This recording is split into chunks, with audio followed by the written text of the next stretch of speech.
ಜೊತೆಗೆ ಘಟಾನುಘಟಿ ನಾಯಕರು ಹಿನ್ನಡೆಯನ್ನು ನೋಡ್ತಿರುವಂಥದ್ದು. ಯಾಕಂದರೆ ಯಾರು ಮುಖ್ಯಮಂತ್ರಿ ಅಭ್ಯರ್ಥಿ ಅಂತ ಘೋಷಣೆ ಆಗಿತ್ತು ಅವರನ್ನೇ ತೇಜಸ್ವಿ ಯಾದವ್ ಅವರನ್ನೇ ಹಿನ್ನಡೆಯನ್ನು ನೋಡ್ತಾ ಇದ್ದಾರೆ.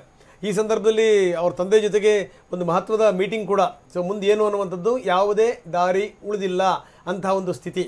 75 33 ಭಾಳ ಗಮನಿಸಬೇಕು. 33 75ರಿಂದ 33ಕ್ಕೆ ಬಂದಿರುವಂಥದ್ದು ಕಾಂಗ್ರೆಸ್. ಅದರ ಸ್ಥಿತಿ ಇನ್ನೂ ಹೀನಾಯ. 5 ಕ್ಷೇತ್ರಗಳಿಗೆ ಬಂದಿರುವಂಥ ಕಾಂಗ್ರೆಸ್ 195, ಇನ್ನು ಮಹಾಗಠಬಂಧನ್ 45. ಸೊ ಇದು ಸಂಗತಿ. ಏನು ನಿಮ್ಮ ಜಾಸ್ತಿ ಆಗ್ತಾನೆ ಸಂಖ್ಯೆ ನೋಡಿ. ಒಂದೇನು ಅಂತಂದರೆ, ನಾನು ಹೇಳಿದಂತೆ ಭಾರತೀಯ ಜನತಾ ಪಕ್ಷಕ್ಕೆ ಸ್ಥಳೀಯವಾದಂತಹ ಪಕ್ಷಗಳೇನಿದೆಯೋ ಅವ್ರನ್ನ ಜೊತೆಯಲ್ಲಿ ತಗೊಂಡೋಗುವಂತಹ ಒಂದು ಒಳ್ಳೆಯ ಸುಸಂಸ್ಕೃತ ಸಂಸ್ಕಾರ ನಮ್ಮ ಜೊತೆಲಿದೆ. ಪಂಡಿತ್ ದೀನ್ ದಯಾಳ್ ಉಪಾಧ್ಯಾಯರು ಒಂದು ಮಾತು ಹೇಳಿದರು, ವಿಮಾನ ಎಷ್ಟೇ ಮೇಲ್ಗಡೆ ಹಾರಾಟ ಮಾಡಲಿ ಇಂಧನ ತುಂಬಿಸ್ಕೊಳ್ಳೋಕ್ಕೆ ಕೆಳಗಡೆಗೆ ಇಳಿಲೇಬೇಕು ಅಂತೇಳಿ. ಹಾಗಾಗಿ ನರೇಂದ್ರ ಮೋದಿಯವರು ಗ್ಲೋಬಲ್ ಲೀಡರ್ ಆಗಿರ್ಬೋದು, ಅಂತಾರಾಷ್ಟ್ರೀಯ ಮಟ್ಟದಲ್ಲಿ ಹೆಸರು ಮಾಡಿರ್ಬೋದು, ಆದರೆ ಇಂಧನ ತುಂಬಿಕೊಳ್ಳುವಂಥದ್ದು ಭಾರತದ ಚುನಾವಣೆ ಜೊತೆಗೆ ರಾಜ್ಯದಲ್ಲಿ ನಡೆಯುವಂಥ ಎಲ್ಲ ಚುನಾವಣೆಗಳಲ್ಲೂ ಇಂಧನ ತುಂಬ್ಕೋತಾ ಇರಬೇಕು. ನಾವು ಯಾವುದೋ ಒಂದು ಚುನಾವಣೆಯಲ್ಲಿ ಇಂಧನ ತುಂಬಿಕೊಂಡು 5 ವರ್ಷ ಹೋಗ್ತೀವಿ ಅಂತ ಹೇಳೋಕ್ಕಾಗಲ್ಲ. ಹಾಗಾಗಿ ಬಿಹಾರ್ ಚುನಾವಣೆನೂ ನಮ್ಗೆ ಇಂಧನ ತುಂಬಿಸೋವಂಥದ್ದೇ. ನಾವು ನಿತೀಶ್ ಕುಮಾರ್ ಅವ್ರಿಗೂ ಕೂಡ ಶಕ್ತಿ ಕೊಡಬೇಕು, ನಾವು ಕೊಡಬೇಕು. ರಾಜಕಾರಣ ಅಂತ ಅಂದಾಗ ಸಣ್ಣ ಪುಟ್ಟವಾದಂತಹ ಮಾತುಗಳು ಬರುತ್ತೆ ಹೋಗುತ್ತೆ, ಆದರೆ ಅದನ್ನ ಹೇಗೆ ನಾವು ಐರನ್ ಔಟ್ ಮಾಡ್ತೀವಿ, ಹೇಗೆ ಅವ್ರನ್ನ ವಿಶ್ವಾಸಕ್ಕೆ ತಗೋತೀವಿ, ಹೇಗೆ ಅವ್ರನ್ನ ಗೆಲುವಿನ ಹೆಡೆಗೆ ತಗೊಂಡೋಗ್ತೀವಿ ಅನ್ನೋದು ಅತ್ಯಂತ ಮುಖ್ಯ. ಆದರೆ ಕರ್ನಾಟಕದಂಥ ನಾಯಕರುಗಳು ಬಿಹಾರದಲ್ಲಿ ಚುನಾವಣೆಗೆ ಹೋಗ್ತಾರೆ ಅಂದರೆ ಸೈಟ್ ಕೊಡ್ತೀವಿ ಅಂತ ಹೇಳಿದ್ರು. ಇದು ಯಾವ ರೀತಿ ಹೇಳುವಂಥದ್ದು ಸರಿ? ಹಾಗೆ ಬಾಂಬ್ ಬ್ಲಾಸ್ಟ್ ಆದಾಗ, ಹಿಂದಿನ ಬಾಂಬ್ ಬ್ಲಾಸ್ಟ್ ಆದಾಗ ಇಲ್ಲಿರುವಂಥ ಮಂತ್ರಿಗಳು ಮಾತನಾಡ್ತಾರೆ, ಮುಖ್ಯಮಂತ್ರಿ ಆದಿಯಾಗಿ ಅಲ್ಲಿ ಚುನಾವಣೆ ಇದೆ ಅಂತೇಳಿ ಬಾಂಬ್ ಬ್ಲಾಸ್ಟ್ ಮಾಡಿದ್ರು ಅಂತೇಳಿ. ಅಂದರೆ ರಾಷ್ಟ್ರೀಯ ಹಿತದೃಷ್ಟಿ ಬಂದಾಗ ಇವ್ರ ದೃಷ್ಟಿಕೋನಗಳು ಹೇಗಿತ್ತು ಇದನ್ನ ನಾವು ಯೋಚನೆ ಮಾಡಬೇಕು. ಹಾಗೇನೆ ಇವ್ರು ಎಲ್ಲ ಸಂಸ್ಥೆಗಳನ್ನು ನಾವು ಜೊತೆಲಿ ತಗೊಂಡಿದ್ವಿ ಅಂದ್ರು. ನಾವು ಕೊಟ್ಟಿರುವಂಥ ಎಲ್ಲ ಸಂಸ್ಥೆಗಳನ್ನು ಅವಮಾನ ಮಾಡ್ತಾ ಇರುವಂಥದ್ದೇ ಕಾಂಗ್ರೆಸ್ಸು. ಸುಪ್ರೀಂ ಕೋರ್ಟ್ಗೆ ಅವಮಾನ, ಇಡಿಗೆ ಅವಮಾನ, ಎಲೆಕ್ಷನ್ ಕಮಿಷನ್ಗೆ ಅವಮಾನ, ಹಾಗೇನೆ CBIಗೆ ಅವಮಾನ. ಆದರೆ ಎಮರ್ಜೆನ್ಸಿನಲ್ಲಿ ಇದು ಯಾವುದನ್ನು ಅವ್ರು ಮಾನ್ಯ ಮಾಡಿದ್ರು? ಎಮರ್ಜೆನ್ಸಿನಲ್ಲಿ ಎಲ್ಲರನ್ನೂ ಗಂಟು ಮೂಟೆ ಕಳಿಸಿ ಅಪೋಸಿಷನ್ ಲೀಡರ್ಗಳನ್ನು ಒಳಗಡೆ ಕಳಿಸಿ ನಾನೇ ಎಲ್ಲ ಸರ್ವಾಧಿಕಾರಿ ಅಂತ ನಡೆಸಲಿಲ್ವಾ ನೀವು? ಅಲ್ಲ, ನಾನು ಹೇಳುವಂಥದ್ದು ಈ ರೀತಿ ಇತಿಹಾಸ ಇರುವಂಥವ್ರು ನಮಗೆ ಬೋಧನೆ ಮಾಡುವಂಥ ಅವಶ್ಯಕತೆ ಏನಿದೆ? ನಾವು ಯಾವಾಗ ಇದನ್ನು ಮಾಡಿದ್ವಿ? ಅಂದರೆ ಇಡಿ ಇಷ್ಟು ಸ್ವತಂತ್ರವಾಗಿ ಬಿಡದೆ ಇದ್ರೆ ಇಷ್ಟು ಕೇಸ್ ಆಗ್ತಾ ಇತ್ತಾ? ಇಡಿ CBI ಬಿಡಬೇಕು ಅವ್ರನ್ನ, ಅವ್ರು ಮಾಡಲಿ ಅಂತ ಹೇಳಿ. ಅವ್ರು ಮಾಡ್ತಾ ಇರೋದಕ್ಕೆ ಸ್ವತಂತ್ರವಾಗಿದೆ, ನಿಷ್ಪಕ್ಷಪಾತವಾಗಿದೆ, ಎಲ್ಲವೂ ಸುಪ್ರೀಂ ಕೋರ್ಟ್ ಅನ್ನು ಒಳಗೊಂಡಂತೆ ಯಾವುದೇ ಹಸ್ತಕ್ಷೇಪ ಇಲ್ಲ. ಆವಾಗಲ್ಲಿ ಯಾರು supreme court judge chief justice ಆಗಬೇಕು ಅಂತ ಕಾಂಗ್ರೆಸ್ ಪಾರ್ಟಿ ನಿರ್ಧಾರ ಮಾಡ್ತಾ ಇತ್ತು, ನಾವೆಲ್ಲ ಮಾಡ್ತಾ ಇದ್ದಿದ್ದು. ಹಾಗೆ ಇಡಿಗೆ ಯಾರು ಮುಖ್ಯಸ್ಥರಾಗಬೇಕು ಅಂತ ಹೇಳಿ ಕಾಂಗ್ರೆಸ್ ಪಕ್ಷದ ಸೋನಿಯಾ ಗಾಂಧಿ ಅವರು ತೀರ್ಮಾನ ತಗೊಂಡಿದ್ದಾರೆ. ಸೋನಿಯಾ ಗಾಂಧಿ ಅವರು ಕಾನ್ಸ್ಟಿಟ್ಯೂಷನಲ್ ಪೋಸ್ಟ್ ಅಲ್ಲೇ ಇರಲಿಲ್ಲ. ಅವಾಗ ಇದ್ದಿದ್ದು ಇವರು ನಮ್ಮ, ಅಂದ್ರೆ ಈಗ ನೀವು ಹೇಳೋದು ಬಿಜೆಪಿ ವಾಷಿಂಗ್ ಮಷಿನ್ ತರ ಆಗಿದೆ ಅನ್ನೋದನ್ನ ಬಿಜೆಪಿಗೆ ಬಂದ್ಬಿಟ್ರೆ ಅವ್ರು ಕ್ಲೀನ್ ಆಗಿ ಹೋಗ್ತಾರೆ ಅನ್ನುವಂಥದ್ದು ಸಾಧ್ಯನೇ ಇಲ್ಲ. ಬಿಜೆಪಿಗೆ ಬಂದಾಗ್ಲೂ ಅವ್ರ ಕಾನ್ಸಿಕ್ವೆನ್ಸಸ್ ನ ಫೇಸ್ ಮಾಡಲೇಬೇಕು. ಅವ್ರ ಮೇಲಿರೋ ಕೇಸ್ ನಾವೇನ್ ವಿಡ್ರಾ ಮಾಡಲ್ಲ. ಕೇಸ್ ನಡೆಯುತ್ತೆ, ಲಾಜಿಕಲ್ ಹೋಗೇ ಹೋಗುತ್ತೆ. ಬಿಜೆಪಿ ಜೊತೆ ಇರುವಂತಹ ನಾಯಕರ ಮೇಲೆ ಆಗಿರುವಂತಹ ಕೇಸಸ್ ಹೆಚ್ಚಾಗಿ ಕಾಣೋದಿಲ್ಲ. ಲಾಲೂ ಪ್ರಸಾದ್ ಯಾದವ್ ಅವರ ಇಬ್ಬರು ಮಕ್ಕಳಿಗೂ ಕೂಡ ಹಿನ್ನಡೆ. ರಾಘೋಪುರ ಕ್ಷೇತ್ರದಲ್ಲಿ ತೇಜಸ್ವಿ ಯಾದವ್ ಹಿನ್ನಡೆಯನ್ನ ನೋಡ್ತಾ ಇದ್ದಾರೆ. ಇನ್ನು ನೋಡಿ, 3ನೇ ಸುತ್ತಿನಲ್ಲಿ ಬಿಜೆಪಿಯ ಸತೀಶ್ ಕುಮಾರ್ಗೆ ಮುನ್ನಡೆ. ಇನ್ನು 1273 ಮತಗಳ ಅಂತರದಲ್ಲಿ ತೇಜಸ್ವಿ ಯಾದವ್ ಹಿನ್ನಡೆಯನ್ನ ಕಾಣ್ತಾ ಇದ್ದಾರೆ. ಇಬ್ಬರೂ ಮಕ್ಕಳಿಗೆ ಹಿನ್ನಡೆ. ತೇಜ್ ಪ್ರತಾಪ್ ಕೂಡ ಹಿನ್ನಡೆಯನ್ನ ನೋಡ್ತಾ ಇದ್ದಾರೆ ಆರಂಭದಿಂದಲೂ ಕೂಡ. ಇನ್ನು NDA ನಿರಂತರವಾಗಿ ಮುನ್ನಡೆಯನ್ನು ನೋಡ್ತಾನೆ ಇದೆ. 196 ಕ್ಷೇತ್ರಗಳಲ್ಲಿ ಮುನ್ನಡೆ. ಮಹಾಗಠಬಂಧನ್ 44ಕ್ಕೆ ಬಂದು ನಿಂತಿದೆ. 196-44. ಇದು ಹೀನಾಯ ಸೋಲು ಒಂದು ಲೆಕ್ಕದಲ್ಲಿ. 44 ಈ ಬಾರಿ ಬಹಳ ಭರವಸೆ ಇತ್ತು ಅವ್ರಿಗೆ.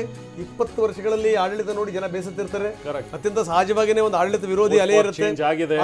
ಅದೆಲ್ಲದೂ ಕೂಡ ನಮ್ಮ ಕೈ ಹಿಡಿಯುತ್ತೆ ಅನ್ನುವಂಥದ್ದು. ಆದ್ರೆ ಎಲ್ಲವೂ ಕೂಡ ಉಲ್ಟಾ ಹೊಡೆದಿದೆ. ಮೇಡಮ್, ಈಗ ಆರೋಪ ಪ್ರತ್ಯಾರೋಪಗಳನ್ನ ಪಕ್ಕಕ್ಕಿಟ್ಟು ಈಗ ನಿಜಕ್ಕೂ ಏನು ಅಂತಂದ್ರೆ ಮುಂದೆ ಏನ್ ಮಾಡಬೇಕು ಅನ್ನುವಂಥದ್ದು. Democracy, save Bharat, save constitution performance ಅಲ್ವೇ ಇಲ್ಲ ಅಂತ ನಾವ್ ಹೇಳ್ತಿರೋದು. Very basic. ನೀವು 5 ಕ್ಷೇತ್ರಗಳಲ್ಲಿ ದಯವಿಟ್ಟು ಅರ್ಥ ಮಾಡಿ, ನಮ್ಮ ಹೋರಾಟ ನಡೆದಿರೋದು ಯಾವುದ್ರ ಬಗ್ಗೆ? ಡೆಮಾಕ್ರಸಿಯ ಮೂಲ ಇದು. ಇವತ್ತು ಹೇಳ್ತಾ ಇದ್ರಲ್ಲ, ಜನಮಾನ್ಯ ಅಲ್ಲ ಇದು, ಜನಮಾನ್ಯತೆ ಅಲ್ಲ ಇದು. ನಿಮ್ಗೆ ಅವಕಾಶನೇ ಕೊಡದೇ ಇದ್ರೆ, ನಿಮಗೆ ಗೇಮ್ ಅಲ್ಲಿ ಓಡಕ್ಕೆ ಅವಕಾಶ ಕೊಡದೇ ಇದ್ರೆ ಪೆಟ್ರೋಲ್ ತುಂಬಿಸ್ಕೋಬೇಕು ಲೋಕಲ್ ಪಾರ್ಟಿಗಳು. ನನ್ನ ಪಾರ್ಟಿಗೆ ಬಂದ್ರೆ ನಿಮ್ಗೆ ಗುಳಿಗಾಲ ಇದೆ, ಇಲ್ದಿದ್ರೆ ಇಲ್ಲ. CDED ಬಗ್ಗೆ ಎಲ್ಲ ಹೇಳ್ತಾ ಇದ್ರಲ್ವಾ. ಇವತ್ತು ಎಷ್ಟು ಎಲ್ಲಾ ರಾಜ್ಯಗಳಲ್ಲಿ ನೀವು ಅಧ್ಯಯನ ಮಾಡ್ಬಿಡಿ. ಇಲೆಕ್ಟೆಡ್ ಮೆಂಬರ್ಸ್ ಅನ್ನು ಒತ್ತಾಕೊಂಡು ಹೋಗುವಂತ ಅನಿವಾರ್ಯತೆ ಯಾಕೆ ಬಂತು ನಿಮಗೆ? ಡೆಮೋಕ್ರೆಟಿಕ್ ಆಗಿ ಬನ್ನಿ, ಹೋರಾಟ ಮಾಡಿ, ಚುನಾವಣೆಗಳಲ್ಲಿ ಫೇಸ್ ಮಾಡೋಣ.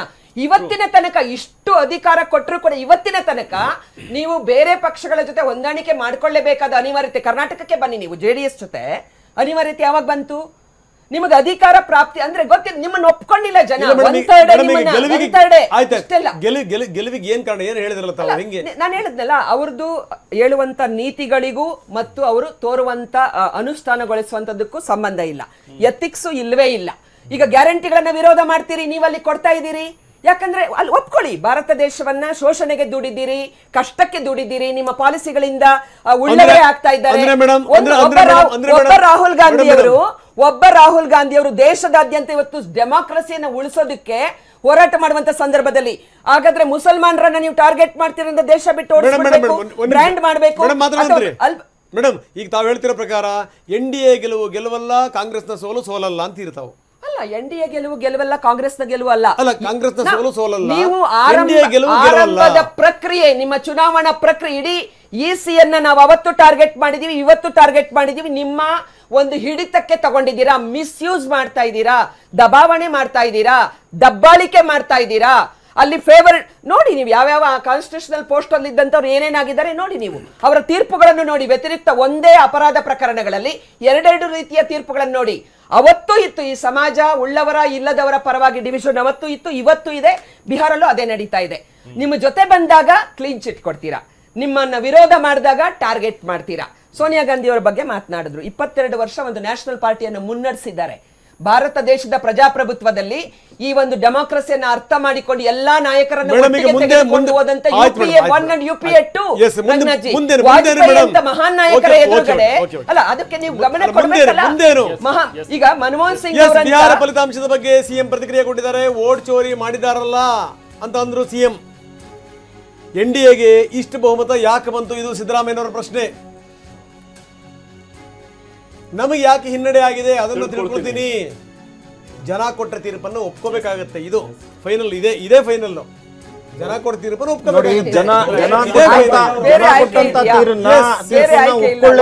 ಒಪ್ಕೊಳ್ಳೇಬೇಕು. ಬಿಹಾರದಲ್ಲಿ ಜನ ಕೊಟ್ಟಂತ ತೀರ್ಪನ್ನ ಒಪ್ಕೋಬೇಕಲ್ಲ. ಅದು ನೋಡೋಣ, ನನಗೆ ಗೊತ್ತಿಲ್ಲ, ಅಲ್ಲಿ ನಾನು ಹೋಗಿಲ್ಲ. ಯಾಕೆ ಹಿನ್ನಡೆಯಾಗಿದೆ ಏನು ಅಂತ ಗೊತ್ತಿಲ್ಲ. ಯಾರು ವೋಟ್ ಹಾಕಿಲ್ಲ ಏನು, ಯಾಕೆ NDA ಇಷ್ಟೊಂದು ದೊಡ್ಡ ಬಹುಮತದಲ್ಲಿ ಗೆದ್ದಿದೆ ಅನ್ನೋದು ಗೊತ್ತಿಲ್ಲ. ನಾನು ಬಂದು ಕೇಳ್ತಿ ತಿಳ್ಕೊಂಡು ಸಾಕಷ್ಟು ನಿರೀಕ್ಷೆ ಇತ್ತಲ್ವಾ ಸರ್ ಬಿಹಾರ ಈ ಬಾರಿ ಚುನಾವಣೆ? ಸಾಕಷ್ಟು ನಿರೀಕ್ಷೆ ಇತ್ತು ಬಿಹಾರ ಚುನಾವಣೆ.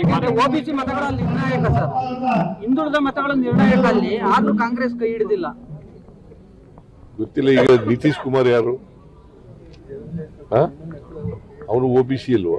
ಕಾಂಗ್ರೆಸ್ ಮೇನ್ ಅಜೆಂಡಾ OBC ಮುನ್ನಡೆ ಇರ್ತಾರೆ.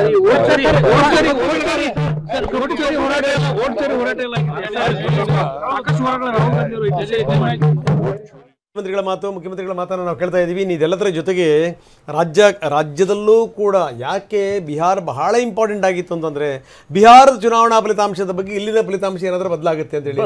ಯಾಕಂದ್ರೆ ಕ್ರಾಂತಿಗಳೆಲ್ಲವೂ ಕೂಡ ಮಾತಿತ್ತಲ್ಲ, ಆ ವಿಚಾರಕ್ಕೆ ಸಂಬಂಧಪಟ್ಟಂಗೆ ಬಿಹಾರ ಚುನಾವಣೆ ಇಲ್ಲಿ ಬಹಳ ಗಮನ ಸೆಳೆದಿತ್ತು ಅನ್ನುವಂಥದ್ದು. ಈಗ ಏನಾಗ್ತಿದೆ ಅಂತಂದ್ರೆ, ಈಗ ಅಲ್ಲಿ ಕಾಂಗ್ರೆಸ್ ಗೆಲ್ಲಿಲ್ಲ, ಇಲ್ಲಿ ಸಿದ್ದರಾಮಣ್ಣ ಸೋಲಿಲ್ಲ ಅನ್ನಂಗೆ ಆಗುತ್ತೇನೋ ಅಂತ ಆ ಒಂದು ಪ್ರಶ್ನೆ ಕೂಡ. ಏನಂತೀರಿ ಮೇಡಮ್? ಅಲ್ಲ ಮೇಡಮ್ ನಗ್ತಾ ಇದ್ದಾರೆ ಸರ್, ಮುಂಚೆ ಕೇಳಬೇಡ.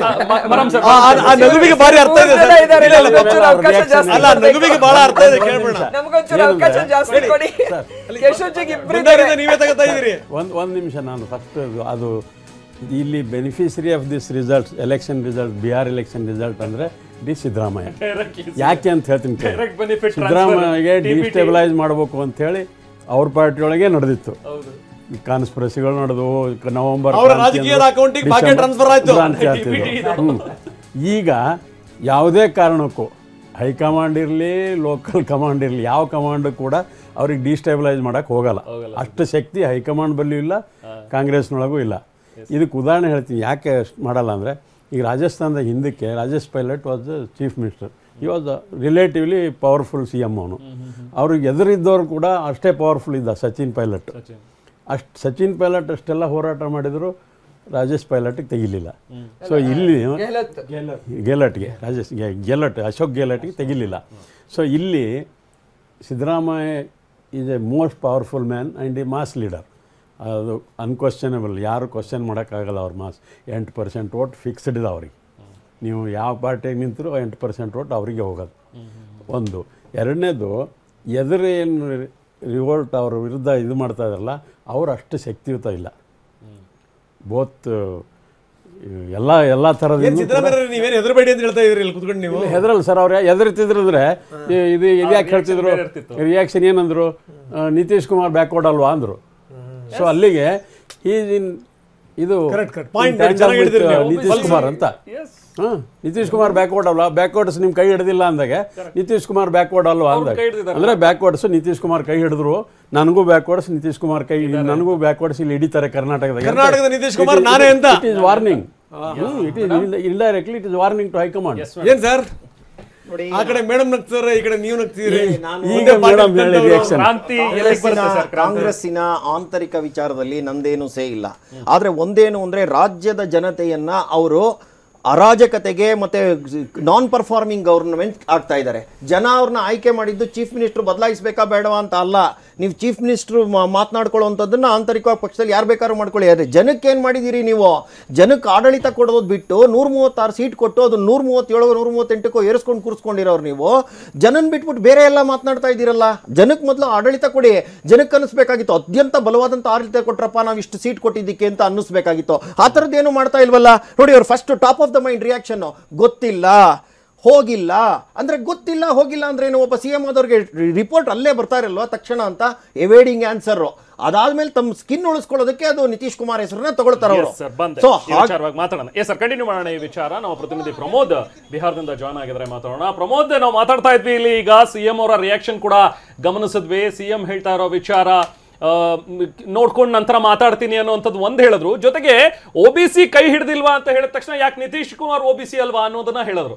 ಅಂದ್ರೆ ಈ ನವೆಂಬರ್ ಕ್ರಾಂತಿ ನಾವೇನ್ ಇಲ್ಲಿ ಮಾತಾಡ್ತಾ ಇದ್ವಲ್ಲ ರಾಜ್ಯದಲ್ಲಿ, ಸೊ ಅದಕ್ಕೆ ಆ ಒಂದು ನವೆಂಬರ್ ಕ್ರಾಂತಿ ಮೇಲೆ ಬಿಹಾರದ ರಿಸಲ್ಟ್ ಎಷ್ಟು ಮಟ್ಟಿಗೆ ಪರಿಣಾಮ ಬೀರಬಹುದು ಪ್ರಮೋದ್? ಅದ್ರ ಜೊತೆಗೆ ಅಲ್ಲಿರುವಂತ ಸಿಚುವೇಶನ್ ಹೇಗೆ ಎಕ್ಸ್ಪ್ಲೇನ್ ಮಾಡ್ತೀರಿ? Over to you Pramod.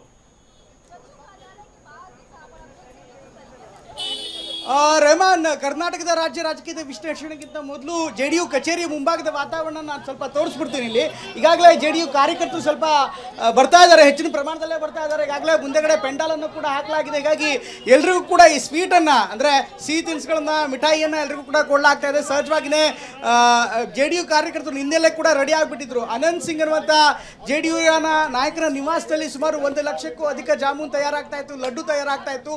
ಇಂಥ ಬೃಹತ್ತಾದಂಥ ಗೆಲುವೇನಿದೆ JDU ನಾಯಕರು ಸಹಜವಾಗಿ ಎಕ್ಸ್ಪೆಕ್ಟ್ ಮಾಡಿರಲಿಲ್ಲ. ಅಫ್ಕೋರ್ಸ್ 140 ಬರುತ್ತೆ, 140 150 ಬರುತ್ತೆ ಅಂತ ಇದ್ರು. ಆದರೆ ಈಗ ಅದನ್ನು ದಾಟಿ 180ರ ಗಡಿ ದಾಟ್ತಾ ಇದೆ. ಹೀಗಾಗಿ ಸಹಜವಾಗಿ ಇದೊಂದು ಒಂದು ವಿಶೇಷವಾದಂಥ ಸಂದರ್ಭ.